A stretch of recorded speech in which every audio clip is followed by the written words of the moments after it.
বন্ধুরা, তোমরা সবাই কেমন আছো? আশা করি অনেক ভালো আছো। আজকে দুপুরে চলো দারুণ একটা রেসিপি নিয়ে হাজির হয়েছি। দেখো, এখানে ডাসা পেয়ারা আর টক কামরাঙা নিয়ে নিয়েছি। এই রেসিপিটি কিন্তু আমি শর্টস আগেই আপলোড করেছি, তোমরা চাইলে আমার ডেসক্রিপশানে লিঙ্ক দেওয়া থাকবে, তোমরা ওখান থেকে দেখে নিতে পারো। তো চলো রেসিপিটি এবার শুরু করা যাক। এখানে আমি কামরাঙা ডাসা পেয়ারাটা আগে থেকে ধুয়ে রেখেছিলাম। এখানে এখন আমি কামরাঙার শিকগুলো ফেলে নিলাম। তারপরে কামরাঙাগুলো যেহেতু স্টারের মতন অনেকটা দেখতে, তার জন্য স্টারের মতনই কেটে নিলাম।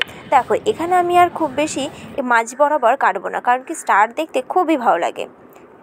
কামরাঙা তো কেটেই নিলাম। চলো এবার পেয়ারাটা কেটে নিই। তো এখানে দেখো, পেয়ারাটা আমি মাঝ বরাবর কেটে নিলাম, পুরো 4 খণ্ড করব, তারপরে এই পেয়ারাটা কাটবো। আর পেয়ারাটা দেখো কত সুন্দর দেখাচ্ছে, অসাধারণ। অনেকটা মনে হচ্ছে পাকা পাকা, কিন্তু না, এটা ডাসা। আর পেয়ারাটা কাটা হচ্ছে অনেকটা ত্রিকোণা এবং ত্রিভুজের মতন দেখতে লাগছে। বাকি পেয়ারাগুলো এরকমভাবেই কেটে নেব। দেখতেই পাচ্ছ অনেকটা পেয়ারা কেটে নিয়েছি। দেখো, একটা পেয়ারায় কিন্তু অনেকটাই হয়েছে। তো ডাসা পেয়ারা আর কামরাঙা একসঙ্গে মিশিয়ে দারুণ মজাদার স্বাদের চাট। আগেই বলেছি রেসিপিটি যেহেতু টক এবং মিষ্টি, তো চলো তাহলে প্রমাণ হয়েই যাক। দেখো, এখানে আমি পেয়ারাটা কিন্তু দারুণ মিষ্টি ছিল, আর কামরাঙাটা এত পরিমাণে টক কী বলবো। তো তারপরে দেখো, আমি ধনেপাতা আর কাঁচা লঙ্কা কুচিয়ে নিচ্ছি এবং কামরাঙা আর পেয়ারার মধ্যে মিশিয়ে দিলাম।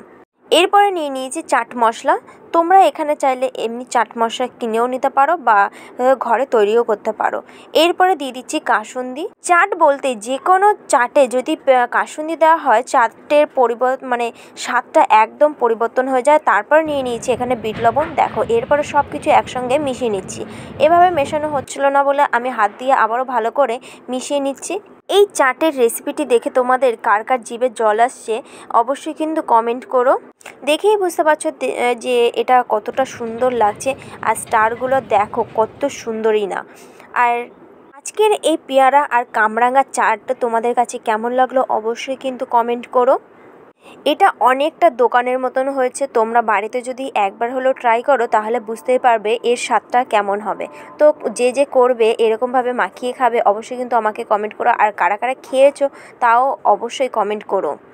সত্যি বলছি, চাটটা কিন্তু অসাধারণ হয়েছে। আজকের এই চাট রেসিপিটি যদি তোমাদের কাছে ভালো লাগে অবশ্যই কিন্তু আমার চ্যানেলটি সাবস্ক্রাইব করে যেও, আর লাইক কমেন্ট শেয়ার করতে ভুলে যেও না। তো আজকের জন্য টাটা।